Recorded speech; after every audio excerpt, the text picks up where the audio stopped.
بہت سے لوگ دھمکی دیتے ہیں کہ تمہیں ڈر نہیں لگتا، تم مجھے موت سے ڈراتے ہو، کبھی کہتے ہو ہمت ہے تو اس جگہ پہ ویڈیو بناؤ، ہمت ہے تو باہر نکلو، ہمت ہے تو یہ کرو۔ در حقیقت وہ لوگ اندر سے خود ڈرے ہوئے ہیں۔ موت تو برحق ہے آنی ہے۔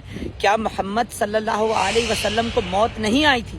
کیا کرشن جی اس دنیا سے نہیں چلے گئے؟ کیا موسیٰ نہیں چلے گئے؟ کیا جیزس نہیں چلے گئے؟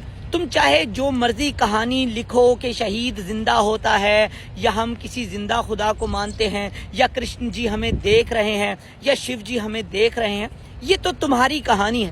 در حقیقت جو آیا تھا وہ جا چکا، اب کوئی موجود نہیں۔ تو پھر میں بھی اگر آج ہوں اور کل نہیں رہوں گا تو کیا غلط ہو جائے گا؟ کیا تم نے شاہ منصور کی کہانی نہیں پڑھی کہ اس کے دونوں ہاتھ کاٹ دیے تھے، دونوں پاؤں کاٹ دیے تھے، دونوں آنکھیں نکال دی تھی، مگر پھر بھی وہ انا الحق کہتا رہا؟ تو مجھے بھی اسی طرح کاٹ دینا، اس میں کون سی بری بات ہو جائے گی؟ یہی ہے، اگر مجھے مرنے کے بعد دفنایا جائے گا، یا مجھے مرنے کے بعد جلایا جائے گا، یا میرے جو آنکھیں ہیں یا میرے آرگن ہیں اس کو ڈونیٹ کر دیا جائے گا، اس کے علاوہ تو کوئی آپشن یا کوئی نئی چیز ہمارے پاس میسر ہی نہیں، تو پھر ڈرنا کیسا؟ در حقیقت ڈرپوک میں نہیں، ڈرپوک تم ہو کہ تم اپنے جو سوچ ہے اس کے خلاف نہیں جا سکتے، اس لیے تم کہتے ہو کہ آؤ اس جگہ پہ یہ بات کرو، آؤ اس پلیٹ فارم پہ یہ بات کرو، آؤ آمنے سامنے تمہیں بتاتے ہیں۔ اگر تم سچے ہو تو تمہاری بات وہاں بھی سچی ہوگی، جس طرح 1+1 ہے، وہ چاہے کینیڈا میں ہے، چاہے امریکہ میں، چاہے پاکستان میں، چاہے انڈیا میں، چاہے بنگلہ دیش میں، وہ 1+1 ہی رہے گا۔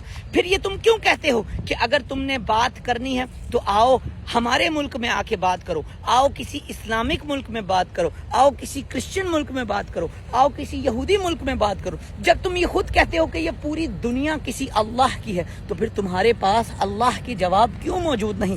در حقیقت تم ڈرپوک ہو، در حقیقت تم نے خود کو بدل دیا ہے، در حقیقت تم نے خدا کے دیے ہوئے احکامات کو بدلا ہے، اور تم جو ہیرا پھیری کرتے ہو وہ زور کے دم پہ کرتے ہو۔ ایک شخص اپنی بات کہہ رہا ہوتا ہے جبکہ وہ سچ ہوتی ہے، وہاں تم 100 لوگ اس سچ کو غلط ثابت کرتے ہو، اور اگر وہ نہیں مانے تو تم اسے مار دیتے ہو۔ تو تم سیدھا کہو کہ خدا کا احکام در حقیقت کچھ نہیں، قرآن کی باتیں، احادیث کی باتیں، پراناز کی باتیں، بائبل کی باتیں، تائتی چونک کی باتیں، یہ جو بھی آسمانی کتابیں ہیں وہ کچھ نہیں۔ تو پھر تم ہی سب کچھ ہو، تم ہی زمینی خدا ہو۔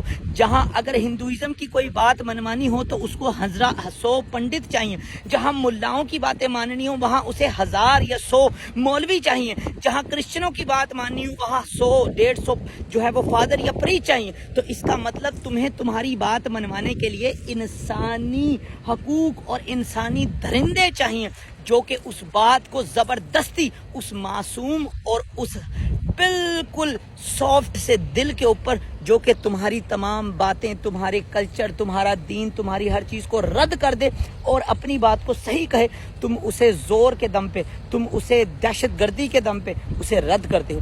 ذرا سوچنا ضرور، اگر تمہاری کتابیں اتنی ہی صحیح ہیں تو انہیں چھوڑ دو، جو جس طرح کرتا ہے کرنے دو، پھر دیکھ لیں گے کتنے لوگ ہیں جو تمہارے خدا کو مانتے ہیں اور کتنے لوگ ہیں جو در حقیقت اندر کے خدا کو مانتے ہیں۔ اور در حقیقت اندر کا خدا یہی کہتا ہے کہ جتنے چاہے سوال کرو، جتنی چاہے باتیں کرو، جتنا چاہے اس کے خلاف بولو، اگر وہ سچا ہے تو وہ حقیقت جانتا ہے، اسے کسی کو مارنے کی کوئی ضرورت نہیں، وہ جانتا ہے کہ صحیح وقت پہ کیا ہونا ہے، کیا کرنا ہے، کیا ہوگا، وہ سب باتیں بہتر جانتا ہے۔